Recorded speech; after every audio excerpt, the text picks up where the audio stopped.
Hello everyone, I am Dr. Simran Jain, MS OBGY,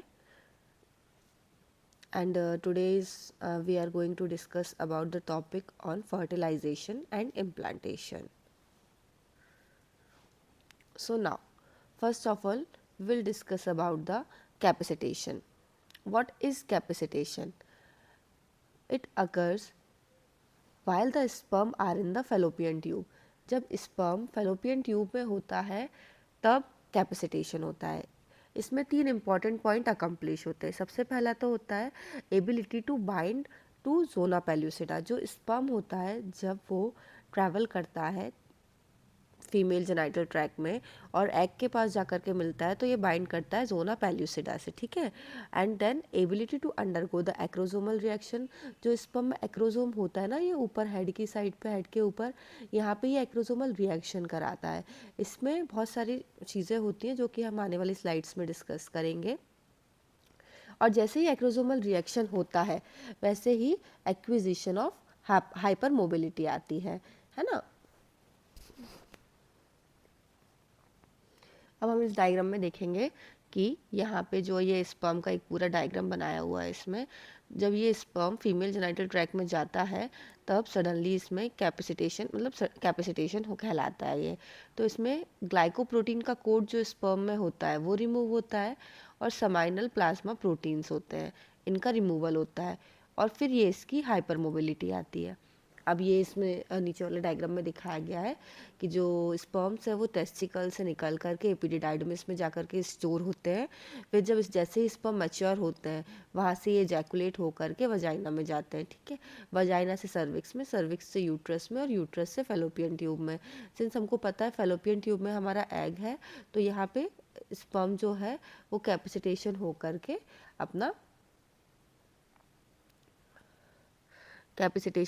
के अपना fertilisation कराएंगे. अब नेक्स्ट जो ऊसाइट है हमारा, ये मैंने एक डायग्राम बनाया हुआ है यहाँ पे ऊसाइट का. ऊसाइट जो है वो क्यूमुलस सेल्स से सराउंड करती है. छोटे छोटे क्यूमुलस सेल्स होते हैं जिनसे ये सराउंड करती है. तो इनके जो सेल्स हैं उसका मैट्रिक्स है वो हाइलुरोनिक एसिड से चिपका हुआ होता है. और स्पर्म के पास कौन सी एंजाइम है? एक्रोसोम के पास हाइलुरोनिडेज. तो ये हाइलुरोनिडेज डिसॉल्व करता है इंटरसेलुलर मैट्रिक्स को between the cumulus cell and other enzyme dissolves the pellucida zone that lies around the oocyte. तो जैसे एक oocyte है आपका, एक मिनट में आपको डायग्राम बना के बताती हूँ. जैसे एक ये oocyte है, oocyte के अराउंड है सबसे बाहर जोना पेल्यूसिडा. फिर उसके बाद बहुत सारे क्यूमुलस सेल्स हैं. तो जो क्यूमुलस सेल्स हैं इसके बीच में मैट्रिक्स होता है. अब ये मैट्रिक्स जो है हाइलुरोनिक एसिड से अटैच्ड होता है. तो उस अपने स्पर्म्स के पास जो है वो हाइलुरोनिडेज एंजाइम है, उसने यहाँ पे आकर के मैट्रिक्स को डिसॉल्व किया और क्यूमुलस सेल्स को हटा दिया.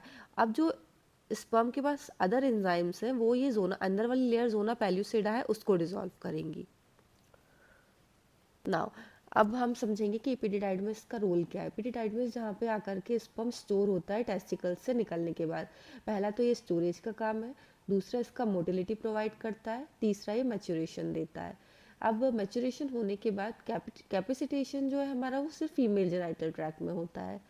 अब ये एक डायग्राम है जिसमें अपना क्यूमुलस सेल्स आपको नहीं मिलेंगी, आपको सिर्फ जोना पेल्यूसिडा से यहाँ पे ये बताया गया है.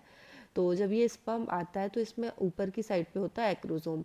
Sperm makes the contact with the egg.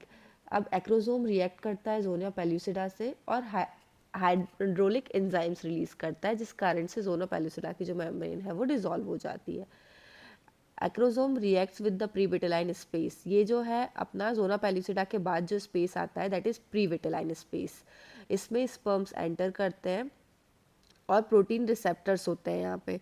Plasma membrane of the sperms and the egg fuse. ये जो है आपकी स्पर्म्स की जो प्लाज्मा मेम्ब्रेन है और एग की जो प्लाज्मा मेम्ब्रेन है वो फ्यूज होकर के स्पर्म का न्यूक्लियस एंटर करता है एग में. तो ये स्पर्म का न्यूक्लियस हो गया अपना और यहाँ पे अपना हो गया एग का, यहाँ पे साइटोप्लाज्म में आ गया है. अब cortical ग्रैन्युल्स fuse with the egg plasma membrane which renders the vitelline layer impermeable to the sperm. ये जो आपके कॉर्टिकल्स ग्रैन्यूल्स हैं ये बाहर आएंगे, यहाँ से मेम्ब्रेन डिसॉल्व हुई प्लाज्मा मेम्ब्रेन, तो एग के अंदर के जो ग्रैन्यूल्स हैं वो बाहर आकर के प्री विटिलाइन स्पेस और जोना पेल्यूसिडा को ऐसा बनाती है विटिलाइन लेयर को कि वो इम्परमिएबल हो जाएंगे, जो बाकी सारे स्पर्म्स अराउंड सराउंड कर रहे हैं उसको, उनको एंटर करने से। तो ये एक इसका रिएक्शन होता है ड्यूरिंग फर्टिलाइजेशन। नाउ अब एक्रोसोमल रिएक्शन होता क्या है? एक्रोसोमल रिएक्शन में hyaluronidase, neuraminidase like factor, cumulus dispersing enzyme and protease called acrosin. Hyper mobility very critical for zona penetration. Hyper mobility जो कि फीमेल जेनिटल ट्रैक्ट में ही आती है, जिसको हम कैपेसिटेशन बोलते हैं, वो बहुत ज़्यादा ज़रूरी है जोना के पेनिट्रेशन के लिए। Inner acrosomal membrane fuses with the oocyte plasma membrane. Acrosomal membranes जो होती हैं वो डायरेक्ट जा करके oocyte की प्लाज्मा मेम्ब्रेन से फ्यूज करती है। अब एक्रोसोमल रिएक्शन में हाइलुरोनिडेज का काम क्या था, मैंने बताया था, जो क्यूमुलस सेल्स होती है उनके बीच में जो अटैच होता है मैट्रिक्स, उसको ये डिसॉल्व करती है। नेक्स्ट होता है क्यूमुलस डिस्पर्सिंग एंजाइम, और बाकी सारी जो होती है वो हेल्प करती है हमको विटिलाइन स्पेस में जाने के लिए और जोना पेल्यूसिडा को डिसॉल्व करने के लिए। अब एग ट्रांसपोर्ट के कुछ इंपॉर्टेंट पॉइंट्स हैं। After ovulation oocytes and its surrounding cumulus cells are in the ampulla of the tube within 15 to 20 minutes। जैसे ही ओव्यूलेशन होता है तो cumulus cells are in the ampulla. Ovulation के बाद जो oocyte है वो एम्पुला में आ जाते हैं। ट्यूब के पार्ट हमको पता ही है ना, ट्यूब फैलोपियन ट्यूब का एक एम्पुला भी एक पार्ट है, उसमें आकर के 15 टू 20 मिनट्स के अंदर अंदर वो oocyte आ जाता है। अब tubal transport depend on the, दो चीज़ों पे डिपेंड करता है tubal transport. First one is smooth muscle contraction and next one is ciliary induce flow of the secretory fluid.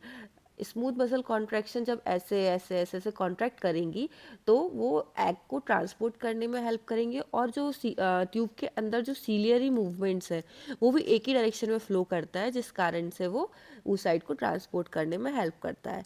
अब fallopian tube provides an important holding time for endometrium to become receptive. Endometrium को receptive बनाने के लिए जो अपना fallopian tube है वो एक बहुत इंपॉर्टेंट काम मतलब होल्डिंग टाइम देता है।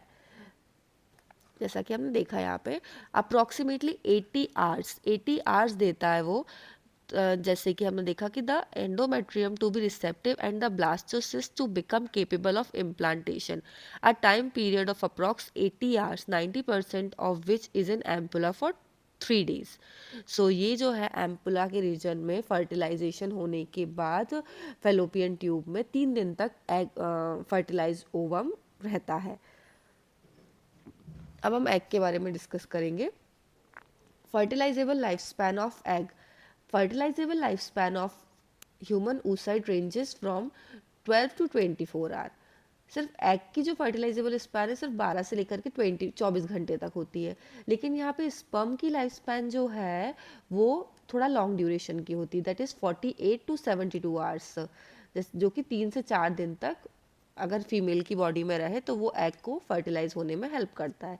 However immature human oocyte recovered in IVF can be fertilise even after 36 hour of incubation. मतलब अगर नेचुरल कंसेप्शन नहीं है और हम इन विट्रो फर्टिलाइजेशन कर रहे हैं और oocyte को, इमेच्योर oocyte को एक पर्टिकुलर इंक्यूबेशन पे रख रहे हैं, तो ये 36 आवर तक इसकी कैपेसिटी होती है अपने आप को फर्टिलाइज करवाने की। Motility of sperm can be maintained even after sperm has lost the ability to fertilize। मतलब जो sperm की motility है वो maintained रहती है, लेकिन उसकी fertilizable capacity ख़त्म हो चुकी होती है, उसके बाद भी sperm motile होता है। Extreme interval that have achieved a pregnancy documented after a single act of coitus are 6 days prior and 3 days after the ovulation। मतलब हम अगर extreme interval को देखें तो 6 दिन पहले और 3 दिन बाद ओव्यूलेशन के सिंगल एक्ट ऑफ कॉइटस से प्रेगनेंसी होने के चांसेस हो सकते हैं, that is an extreme interval. Now we will discuss about the Zona pellucida. Zona pellucida contain ligands for the sperm which are species specific. मतलब जोना पेल्यूसिडा में जो ligands होते हैं, जैसे कि हम आगे पढ़ेंगे ZP1, ZP2, ZP3, ये species specific होते हैं. जोना pellucida undergo zona reaction known as the cortical reaction. जैसे ही जोना पेल्यूसिडा मतलब जोना पेल्यूसिडा स्पर्म से टच करता है और एक्रोसोम से जाके मिलता है उसके, तो वो एक जोना रिएक्शन करते हैं, उसको हम कॉर्टिकल रिएक्शन भी बोलते हैं. इसमें क्या होता है कि in which the zona become impervious to the other sperm. मैंने आपको बताया था जैसे ही स्पर्म की प्लाज्मा मेम्ब्रेन एग की प्लाज्मा मेम्ब्रेन से डिसॉल्व होती है, वैसे ही ग्रैन्यूल्स हैं वो एग के अंदर से बाहर निकलते हैं और वो मेम्ब्रेन को इम्परमिएबल बनाते हैं अदर स्पर्म के लिए. once the fertilizing sperm penetrates and thus it is viable to polyploidy. The sperm binds to zona pellucida for a minute. The penetration is mediated by the, मैंने आपको 4 enzymes के नाम बताए थे, that is acrosin, hyaluronidase, neuraminidase and other one. Acrosin जो होता है इसका एक ट्रिप्सिन लाइक रिएक्शन होता है like protease that is bound to the inner acrosomal reaction. Zona protein. The initial contact between the sperm and the oocyte is a receptor mediated process. The zona pellucida is composed of glycoprotein secreted by oocyte is ZP1, ZP2, ZP3 and ZP4. ZP3 is the most abundant. ठीक है. Binding to ZP3 lead to acrosomal reaction, release of acrosin and hyaluronidase. सबसे ज़्यादा abundant कोई भी glycoprotein होता है वो ZP3 होता है जो कि एक्रोसोमल रिएक्शन में हेल्प करवाता है. और ZP2 का काम क्या होता है, जैसे ही एक्रोसोमल रिएक्शन होता है वैसे ही ये कॉर्टिकल रिएक्शन करा करके पॉलीस्पर्मी को प्रिवेंट करता है. तो ZP3 का काम क्या हुआ, एक्रोसोमल रिएक्शन कराना, और ZP2 का काम क्या हुआ, कॉर्टिकल रिएक्शन कराना. और सबसे ज़्यादा अबंडेंट कौन से होते हैं अपने, ZP3.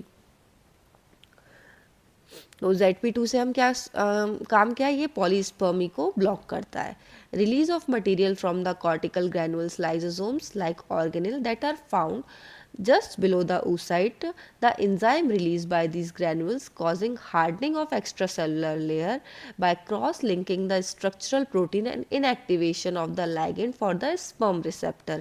ये अपना एक काम बता रहा है कि कैसे ये काम करता है अपना ZP2 वाला. ZP2 में क्या होता है, कॉर्टिकल रिएक्शन जो होता है उसमें लाइसोसोम्स होते हैं, वो ऑर्गेनेल लाइक एक्शन होते हैं, फाउंड करते हैं below the surface of the oocyte. जैसे ही फिर जैसे ही कॉर्टिकल रिएक्शन होता है ग्रैनुल्स रिलीज होते हैं और जो एक्स्ट्रा सेलुलर लेयर है उसको हार्डनिंग करते हैं. कैसे करते हैं, क्रॉस लिंकिंग करते हैं स्ट्रक्चरल प्रोटीन को और लाइगेंड्स को इनएक्टिवेट कर देते हैं ताकि जो स्पर्म आने वाले हैं वो उससे बाइंड ही ना कर पाए. तो अब हम एक बार शॉर्ट समरी देखते हैं इसकी. सबसे पहले क्या होता है कि स्पर्म्स जो है वो फीमेल जेनाइटल ट्रैक्ट्स में जाते हैं, इसको हम कैपेसिटेशन बोलते हैं. पास करता है क्यूमुलस से जो कि एग के सराउंड्स एक सेल्स होती हैं, और ये किसके हेल्प से पास कर पाता है, हाइलुरोनिडेज को की हेल्प से. क्यों, क्योंकि ये रिएक्शन को मतलब जो सेल्स होती है उसके मैट्रिक्स को डिसॉल्व करता है. Next one is acrosomal reaction. Acrosomal reaction किस के कारण से होता है, ZP3 के कारण से. एक्रोसोमल रिएक्शन होने के कारण से आपकी जो जोना पेल्यूसिडा है वो आपकी ब्रेक हो गई है और स्पर्म एंट्री ले लिया है. अब जैसे ही वो ब्रेक हुई और स्पर्म का प्लाज्मा मेम्ब्रेन और एग की प्लाज्मा मेम्ब्रेन रिएक्ट करी, तो एग के अंदर से जो कॉर्टिकल्स हैं वो ग्रैनुल्स बाहर निकल के इस आउटर मेम्ब्रेन को, जोना पेल्यूसिडा को वापस से थिकेंड बना करके और इम्परमिएबल कर देता है अदर स्पर्म के लिए. तो ZP2 क्या करवाता है, पॉलीस्पर्मी को प्रिवेंट करता है. और दूसरी चीज़ ये एक formation of male and female pronucleus. क्यों, कैसे, जैसे ही प्लाज्मा मेम्ब्रेन दोनों की मिली तो स्पर्म का न्यूक्लियस एंटर कर गया एग के न्यूक्लियस के अंदर. तो मेल और and female pronucleus are now inside the zygote. Now we will discuss about completion of the meiosis. As we all know, both sperm and oocyte are having reductional division. So oocyte is the when there is a primary oocyte is arrested in the diploid stage of the prophase. And it get relieved by the LH surge during the puberty. Puberty के time पे जब LH surge होता है, जब इसका primary oocyte का arrest relieve होता है, जो कि किस स्टेज में रहता है, डिप्लोटीन स्टेज में, सॉरी ये गलत लिखा हुआ है, diploid stage, it is diplotene stage of the prophase. Then it get converted into the Graafian follicle.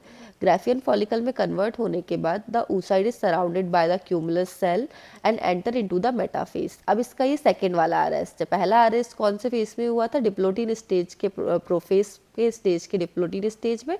Next one is metaphase में हुआ। When which is metaphase it get arrested as a secondary oocyte। अब यहाँ पे ये एक secondary oocyte की तरह arrest हो गई है। Metaphase arrest get relieve by the penetration of the sperm and cause release of the polar body. ये जो है सेकेंडरी oocyte, ये सिर्फ इसका अरेस्ट तभी रिलीव होता है जब स्पर्म जो है एग को पेनिट्रेट करेगा और एक पोलर बॉडी को रिलीज करेगा। Approximately 3 hour after fertilisation, 3 hours after fertilisation, meiosis is completed and the second polar body is relieved, leaving the egg when the haploid component of the chromosome। Second polar body निकल गई बाहर और egg को haploid component of chromosome दे करके चली गई।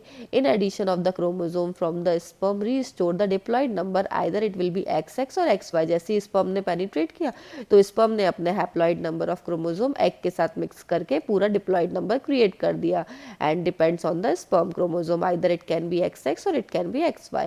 The chromatin material of the sperm had condensed and the male pronucleus is formed। जो मेल का क्रोमेटिन का मटेरियल है वो कंडेंस होकर के मेल का प्रोन्यूक्लियस बनाता है और फीमेल का प्रोन्यूक्लियस तो ऑलरेडी एग के अंदर है ही, तो ये दोनों एक दूसरे की तरफ माइग्रेट करते हैं and a spindle is formed on which the chromosome become rearrange. ये एक डायग्राम है जिसमें जैसे ही स्पर्म जो है वो एग को पेनिट्रेट करता है, वैसे ही सेकेंड पोलर बॉडी रिलीज होती है यहाँ से। ये सेकेंड पोलर बॉडी आपको दिख रही है। We look at the secondary oocyte because right after impregnation the second polar body is form and the first polar body is still there linked by the tiny cytoplasmic bridge and there is a point where you start recognise 3 polar body.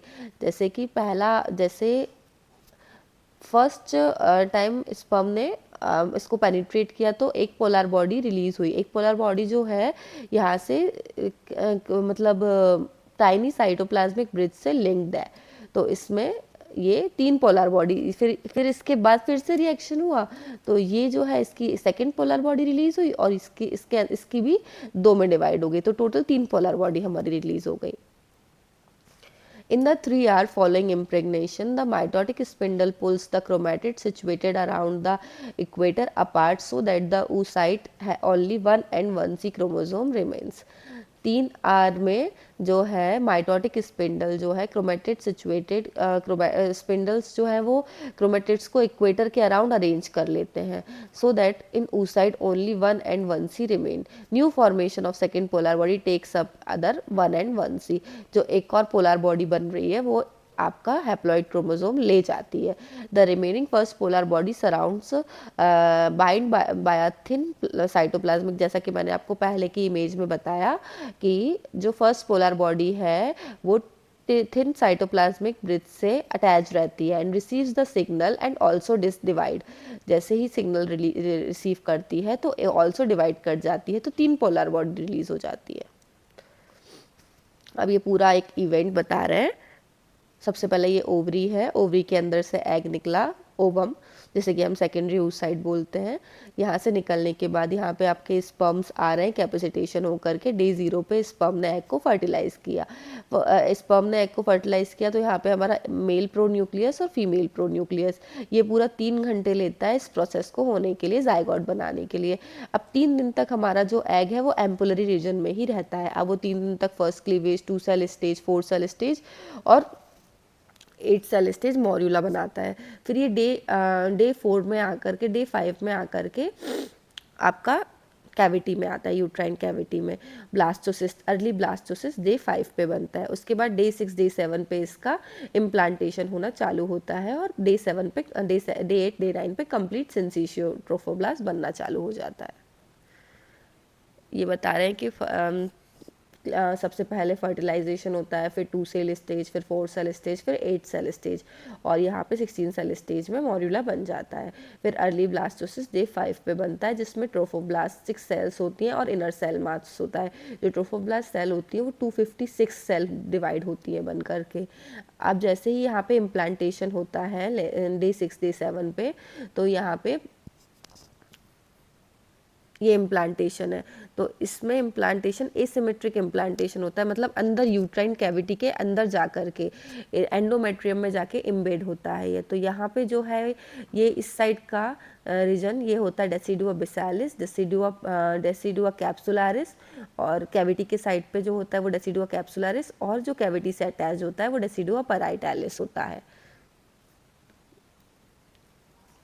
अब ये fertilising day का events है कि day 6 पे interstitial implantation, ये important है, याद करने वाले पॉइंट्स है। डे 6 पे इंटरस्टिशियल इम्प्लांटेशन होता है, डे 7 पे सिंसिशियो ट्रोफोब्लास्ट और साइटोट्रोफोब्लास्ट बनता है, डे 8 पे आपका सिंसिशियो ट्रोफोब्लास्ट रिलीज करता है एससीजी को, जो कि कॉर्पस ल्यूटियल रेस्क्यू कराता है इन सीरम डिटेक्टेबल, और डे 11 पे implantation is complete means complete formation of decidua, complete formation कराता है डेसिडुआ का, और डे 13 पे एससीजी जो है वो यूरिन में डिटेक्ट होने लगता है, तो यूपीटी हमारा डे 13 पे पॉजिटिव आता है। Now what is implantation window? Implantation is window जब फर्टिलाइज्ड एग यूट्राइन कैविटी में आती है उस दिन से लेकर के कंप्लीट फर्टिलाइजेशन इम्प्लांटेशन होने तक को इम्प्लांटेशन विंडो बोलते हैं, जो कि डे 6 से लेकर के डे 11 तक कंप्लीट होती है, और साइकिल मेंस्ट्रुअल साइकिल के अकॉर्डिंग देखें तो डे 20 से लेकर के डे 25 तक। इम्प्लांटेशन होता कहाँ है? मेनली यूट्रस के मिड लाइन में, posterior wall of the uterus in the upper segment. अब इसमें 3 एक्शन होते हैं। सबसे पहले अपोजिशन, जिसमें CSF, LIF और इंटरल्यूकिन 1 हेल्प करता है। नेक्स्ट वन इज एडहेशन, जिसमें इंटीग्रिन हेल्प करता है, और third one is invasion, migration जिसे अपन कहते हैं। तो अपना ब्लास्टोसिस्ट है, ब्लास्टोसिस्ट में आकर के इंटीग्रिन से जाकर के ये इंटीग्रेस मतलब मेम्ब्रेन अंदर जाकर के इंडल्ज होता है ब्लास्टोसिस्ट, और जो इसके अपनी एंडोमेट्रियम होती है उसमें एक्स्ट्रा सेलुलर प्रोटीन होता है, इसमें लैमिनिन और फाइब्रोनेक्टिन डिसॉल्व करके उसको एंटर करने में हेल्प करता है। और इन्वेजन में हेल्प करता है वो होता है मेटलोप्रोटीएस, इसमें हेल्प करता है, और प्लाज्मिनोजन एक्टिवेटर इनहिबिटर इसको इनहिबिट करता है। तो ये दोनों फैक्टर्स इंपॉर्टेंट है। अब इसके MCQ थोड़े 1-2 हम डिस्कस करेंगे। After ovulation the oocyte is surrounding and its surrounding cumulus cell are in the ampulla of the tube within। कितनी देर में आफ्टर ओव्यूलेशन oocyte जो है वो आ जाता है? हमने डिस्कस किया था विद इन 15 to 20 मिनट्स के अंदर अंदर oocyte जो है एम्पुला में आ जाता है ओव्यूलेशन के बाद। Next one is fertilizable ovum stays in the fallopian tube for how many hours before entering the uterine cavity? तो हमने पढ़ा था कि ये 80 आवर्स, दैट जिसको हम 3 दिन के अंदर वो एम्पुला में रहता है, उसके बाद वो यूट्राइन कैविटी में आता है। अब जैसे ही इम्प्लांटेशन होता है, इम्प्लांटेशन होने के बाद मैंने आपसे बताया था कि जो ओवम जो एग है उसके सराउंड जो कैविटी उसको सराउंड कर रही है उसको हम बोल रहे हैं डेसिडुआ कैप्सुलारिस, और उसके बाहर जो एक यूट्राइन की वॉल है उसको हम बोल रहे हैं डेसिडुआ पैराइटलिस। उस कैविटी का ऑब्लिट्रेशन डे 14 और डे 16 तक में होता है। इसको बोलते हैं अपन when the decidua parietalis meets the decidua basalis, और ये USG में हमको डबल डेसिडुअल साइन की तरह फॉर्म होता है। इसको हम कन्फर्मेशन ऑफ इंट्रायूट्राइन प्रेगनेंसी भी बोलते हैं। Thank you.